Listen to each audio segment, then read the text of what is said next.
샬롬, 오늘도 주님의 평강이 여러분과 함께하기를 축복합니다. 날마다 주님과 함께, 날마다 하나님의 말씀에 아멘 아멘 하면서 성령 충만한 삶을 사는 복된 하루가 되시기를 주님의 이름으로 간절히 축원합니다. 오늘 아침 하나님께서 우리에게 허락해 주신 말씀은 전도서 3장 16절에서 22절 말씀입니다. 나는 세상에서 또 다른 것을 보았다. 재판하는 곳에 악이 있고 공의가 있어야 할 곳에 악이 있다. 나는 마음속으로 생각하였다. 의인도 악인도 하나님이 심판하실 것이다. 모든 일에는 때가 있고 모든 행위는 심판받을 때가 있기 때문이다. 나는 또 마음속으로 생각하였다. 하나님은 사람이 짐승과 마찬가지라는 것을 깨닫게 하시려고 사람을 시험하신다. 사람에게 닥치는 운명이나 짐승에 닥치는 운명이 같다. 같은 운명이 둘 다를 기다리고 있다. 하나가 죽은 듯이 다른 하나도 죽는다. 둘 다 숨을 쉬지 않고는 못 사니 사람이라고 해서 짐승보다 나을 것이 무엇이냐? 모든 것이 헛되다. 둘 다 같은 곳으로 간다. 모두 흙에서 나와서 흙으로 돌아간다. 사람의 영은 위로 올라가고 짐승의 영은 아래 땅으로 내려간다고 하지만 누가 그것을 알겠는가? 그래야 나는 사람에게는 자기가 하는 일에서 보람을 느끼는 것보다 더 좋은 것은 없다는 것을 알았다. 그것은 곧 그가 받은 몫이기 때문이다.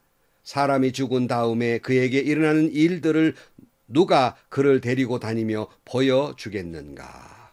아멘. 우리가 어제 아침에 같이 말씀을 본 대로 모든 건 때가 있다 하는 말씀을 같이 나누었습니다. 때로는 우리가 원하는 것이 일어나는 일도 있고 원치 않은 것이 일어나는 때도 있지만 그 모든 것은 하나님의 창조의 섭리 가운데 내가 한 대목을 사는데 그 창조의 섭리 흐름 속에 내가 있는 것이다 하는 거예요. 그리고 내 삶을 아름답게 가꾸어가는 흐름 속에서 그 한 대목일 뿐인데 결국 하나님은 그 모든 과정을 통해서 하나님이 내 인생을 아름답게 가꾸어 가시기 때문에 내가 원하는 바는 아니지만 내가 원하는 때는 아니지만 이 모든 것을 믿기 때문에 하나님께 다 맡기고 내가 하는 일은 원망과 불평과 아파하기보다는 내가 하는 일은 오히려 그 안에서 기쁘게 그리고 하나님이 원하시는 선한 삶을 살아가는 것 그것이 내 삶을 더 아름답게 살아가는 지혜로운 것이다 하는 걸 말씀을 나누었습니다. 오늘 또 본문에 보면 전도자는 계속해서 이렇게 말합니다. 16절 말씀. 나는 세상에서 또 다른 것을 보았다. 재판하는 곳에 악이 있고 공의가 있어야 할 곳에 악이 있다. 여러분 우리나라도 여러 가지 어려움이 많지만 적어도 재판하는 곳만큼은 정의롭고 공의롭다고 생각을 해요. 물론 요즘 그 법원의 신뢰마저도 흔들리고 있는 것이 현실이고 어떤 범죄인이 유전무죄, 무전유죄라는 말을 해서 좋지 않은 말이지만 그것은 바로 오늘날 이 땅에서 이 공의와 정의가 실천돼야 할 법원마저도 판결마저도 그 속에 악이 있더라 이렇게 말하고 있습니다.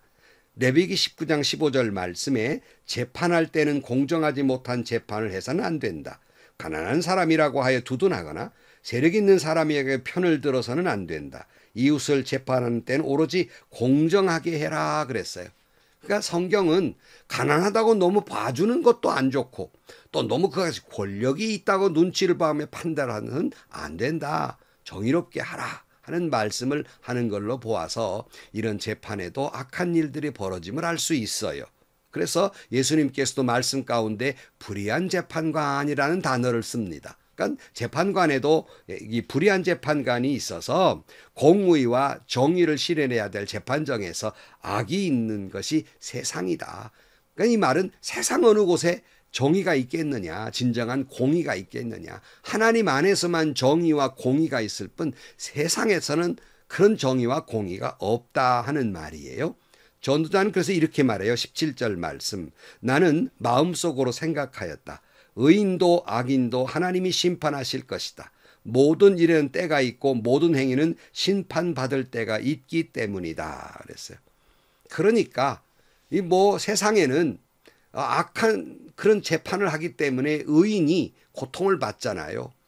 의로운 사람이 잘못된 재판 때문에 고통을 받고 있지만 그러나 모든 일은 때가 있는 것이다. 어제부터 계속해서 어느 때 하나님이 심판할 때도 있는 것이다 하는 거예요. 그러니까 우리가 이런 어려운 때에 하나님을 믿고 모든 걸 맡기고 그저 하루하루 살다 보면 하나님은 이 악한 것을 심판할 때가 있다 하는 거예요. 그럼 우리가 의문이 생기죠. 그러면 왜 지금 우리가 사는 세상에 악이 번성하고 있습니까? 악이 승리하는 것처럼 보입니까? 이렇게 질문을 하고 저도 그런 질문을 하곤 합니다. 그러나 성경은 뭐라고 그래요? 때가 있다. 하나님은 지금 악인의 번성을 놔두는 것은 하나님이 공의롭고 정의롭지 아니해서가 아니라 심판할 때를 기다리고 있는 것이다. 이 또한 하나님의 창조하는 과정 속에서의 한 대목인데 하나님은 심판하시기를 기다리시는 거예요. 그래서 이미 우리가 며칠 전에 시편을 보면서 말씀을 봤듯이 시편 37편 1절 말씀에 악한 자들이 잘 된다고 해서 속상해하지 말며 불의한 자들이 잘 산다고 해서 시세요하지 말아라 그랬고 시편 30편 7절 말씀에 잠잠히 주님을 바라고 주님만 애타게 찾아라. 가는 길이 언제나 평탄하다고 자랑하는 자들과 악한 계획도 언제나 이룰 수 있다고 하는 자들 때문에 마음 상해하지 말아라. 그 밑에 10절 말씀 조금만 더 참아라. 악인은 멸망하고야 만다. 아무리 그 있던 자취를 찾아보아도 그는 이미 없을 것이다 하는 거예요. 왜 악인이 번성하고 있는 것일까? 하나님이 그 심판의 때를 기다리고 있으니까 너무 시세워하거나 너무 마음에 괴로워하거나 아파하지 말아라. 하나님이 반드시 심판하실 것이다. 그들의 형통은 영원하지 아니하고 순간일 뿐이기 때문에 너무 그렇게 마음 상해하지 말아라. 하나님은 심판하실 것이다. 후에 보면 그들은 자취도 없을 것이다 하는 거예요.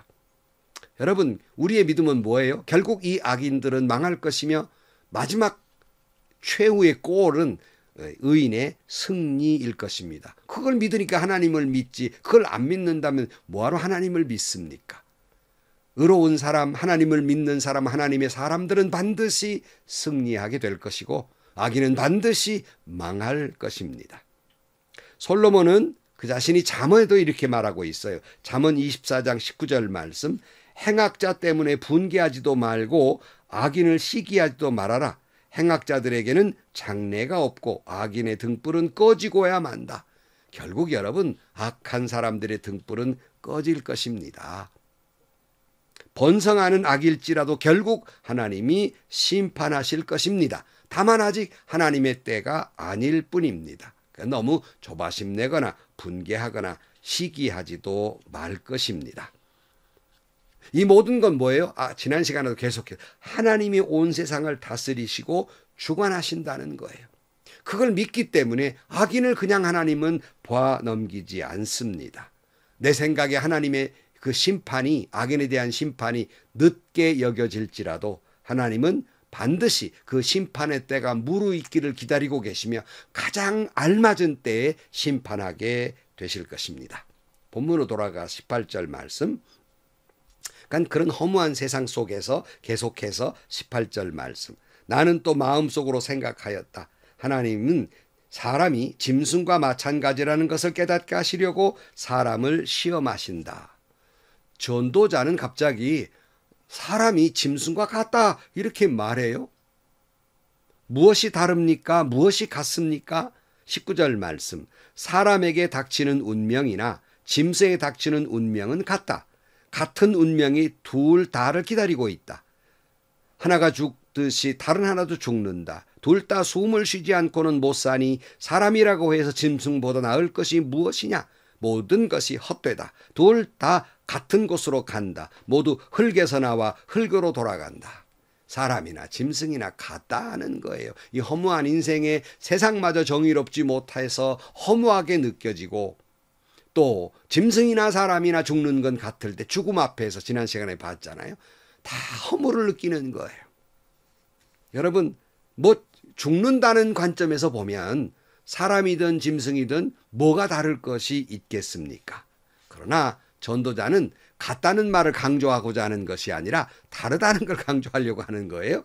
21절 사람의 영은 위로 올라가고 짐승의 영은 아래로 땅으로 내려간다고 하지만 누가 그것을 알겠는가? 그리하여 나는 사람에게는 자기가 하는 일에서 보람을 느끼는 것보다 더 좋은 것은 없다는 것을 알았다. 그것은 곧 그가 받은 몫이기 때문이다. 사람이 죽은 다음에 그에게 일어난 일들을 누가 그를 데리고 다니며 보여주겠는가? 사람이 죽음 이후의 일을 잘 알지 못한다는 거예요. 누가 이렇고 저렇고 죽은 후에를 보여줄 수도 없고, 그렇지만 사람이 죽으면 일반적으로 하늘로 올라가고 짐승이 죽으면 땅으로 묻힌다라고 생각하지만 그거 믿는 사람이 얼마나 있겠는가 하는 거예요. 그러나 여러분, 저와 여러분의 믿음은 뭐예요? 분명 믿고 있죠. 우리가 주님을 믿다가 우리 숨이 다 꺼지는 순간 우리는 주님의 은혜로 말미암아 십자가 보혈로 말미암아 우리 모든 죄가 용서함 받고 하나님의 나라에 영원한 생명으로 들어가게 될 줄로 믿습니다. 그래서 시편 104편 29절 말씀에 그러나 주님께서 얼굴을 숨기시면 그들은 떨면서 두려워하고 주님께서 호흡을 거두어 들이시면 그들은 죽어서 본래의 흙으로 돌아갑니다. 주님께서 주님의 영을 불어넣으시면 그들은 다시 창조됩니다. 주님께서는 땅의 모습을 다시 새롭게 하십니다.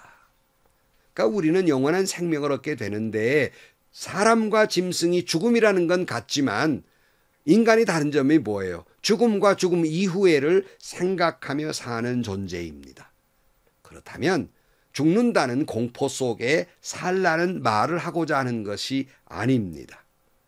주님 말씀하고자 하는 것은 내 삶은 영원한 존재가 아니며 유한한 존재라는 걸 강조하기 위해서 이렇게 설명하고 있는 것입니다. 물론 우리는 하나님 나라에 간다는 걸 잘 알고 있지만 말입니다. 그러므로 이 땅에서 살아가는 세월 동안은 짐승이나 사람이나 같지만 사람은 죽음이라는 걸 잘 알고 있어요. 죽음을 생각하는 존재예요. 그 생각이 공포 속에 살라는 것이 아니라 나는 영원한 존재가 아니며 이 땅에 유한한 존재라고 생각함으로 말미암아서 허무한 인생이지만 하나님이 주신 그 때에 따라 알맞게 살아가면서 허무한 인생이지만 하나님 안에서의 내 인생의 삶과 가치와 보람을 느끼는 것이니 그걸 느끼는 사람은 오늘 순간순간이 소중하다는 거예요. 매일매일이 하나님이 주신 은총 속에 살기에 힘들고 어렵고 괴로운 순간에도 이 때는 소중하다는 겁니다. 아름다운 것이라는 말씀입니다. 만약에 여러분, 당신 이제부터 의사가 병이 깊어져서 암이 깊어져 가지고 당신 한 3개월밖에는 살지 못합니다. 이렇게 선언을 받았을 때 여러분 하루하루 시간 순간이 얼마나 소중하다고 느끼십니까? 그런데 여러분 암에 걸린 사람만 유한한 인생이며 그렇게 몇 개월밖에 남지 않았다는 선언을 받고 사는 것이 아니라 우리는 태어날 때부터 너는 죽는다 하는 선언을 받고 태어난 존재들이에요. 오늘 본문의 말씀이에요. 너는 죽는다 하는 거예요. 죽는 존재다. 유한하다. 그러므로 여러분 어떻게 보면 하루하루 우리가 살고 있다라고 하지만 다른 엄격한 면에서 보면 하루하루 죽어가는 거예요. 매일매일 내 삶이 유한하기 때문에 하루하루 없어지는 겁니다. 그러면 그냥 포기하고 살라는 것이 아니라 하나님 안에서 이걸 해석하면 그러므로 순간순간은 소중하다는 거예요. 헛된 것이 아니라 하나님 안에 생각해 보니까 순간순간은 소중하다는 거예요. 어느 심리학 교수가 칠판에다가 이렇게 썼다고 그래요. 당신이 만일 3일 후에 죽는다면 이렇게 쓰고는 너희들이 지금 사흘 후에 죽게 된다면 지금 당장 지금부터 하고 싶은 일이 무엇인가 3가지 순서대로 써보아라 그랬어요. 근데 학생들이 이제 내가 정말 3일 후에 죽는다면 지금 내가 뭘 할까 하고 이제 생각하고 발표를 하게 됐는데 뜻밖에도 굉장히 평범한 일이었다는 거예요. 예컨대 학생들이니까 시골에 있는 부모에게 사랑한다고 말을 하고 싶다. 뭐 이런 말을 하기도 하고요. 다툰 친구와 화해하겠다. 또는 내가 여행을 가겠다. 어떤 학생은 맛있는 걸 먹겠다. 어떤 학생은 그래도 나는 오늘 시험 공부를 열심히 하겠다. 뭐 그러고 어떤 학생은 어려운 친구들을 내가 도와주겠다. 뭐 이런 말을 했습니다. 뭐 이게 평범한 거예요. 뭐 거창한 게 아니에요. 이때 이 학생들의 말을 다 듣고 난 다음에 이 교수님이 칠판에다가 다음과 같은 단어를 썼다고 그래요. Do it now. 지금 당장 해라 하는 그런 말입니다. 죽음이 내 눈앞에 닥칠 때까지 미루지 말고 당장 그 일을 실천하라 하는 말입니다. 매일매일 우리는 죽어가고 있기 때문에 당장에 그 일들을 실천해야 하는 거예요. 언젠가도 말씀드렸습니다마는 어느 시인이 이렇게 말했다고 하지 않습니까? Yesterday is history. 그러니까 어제는 역사예요. 그리고 tomorrow is a mystery. 내일은 미스테리예요. 알 수 없어요. 그러나 and today is a gift. 오늘은 선물이다 하는 말이에요. 오늘은 선물이다. 어떤 선물이에요? 하나님이 내게 주신 선물이에요. 이것이 전도자가 말하고자 하는 깊은 의미 있는 말입니다.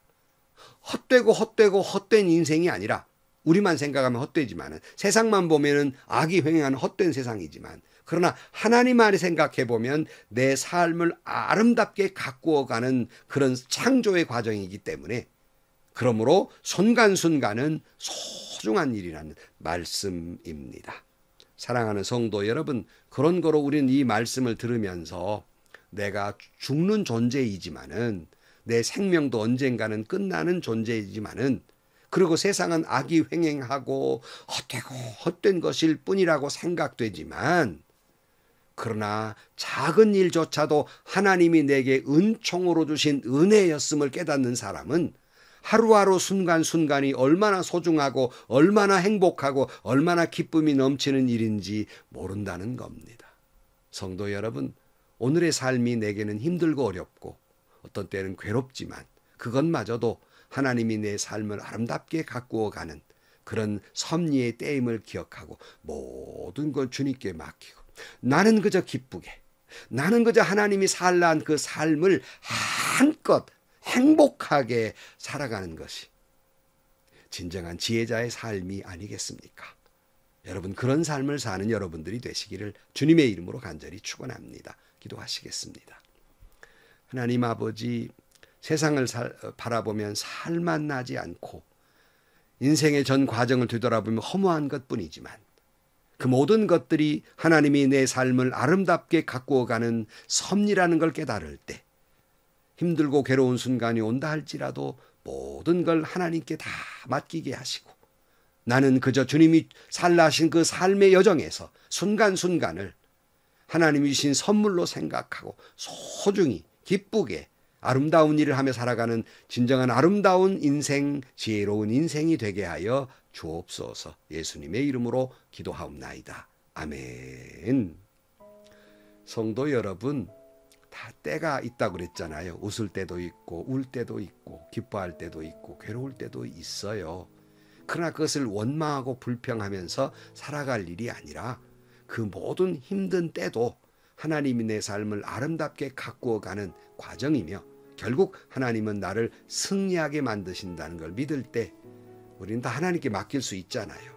힘들어도 지금은 숨이 막혀 금방 끝날 것 같아도 마지막 순간까지 하나님께 맡길 수 있잖아요. 작은 것을 먹는 것도 내가 마시는 것도 하나님의 은총이었는데 내 모든 삶이 하나님의 은총이 아니겠습니까? 다 맡길 때 나는 평화로울 수 있어요. 힘들어도 기쁘게 살 수 있어요. 괴로워도 우리는 정말 행복하게 좋은 일하며 살 수 있어요. 그 속에 허무한 인생이지만 삶의 가치가 있고 보람이 있으며 살아가야 할 이유가 여기에 있는 겁니다. 그렇게 사는 것이 지혜자예요. 행복하시고요. 좋은 일이 가득한 하루가 되시기를 주님의 이름으로 간절히 축원합니다.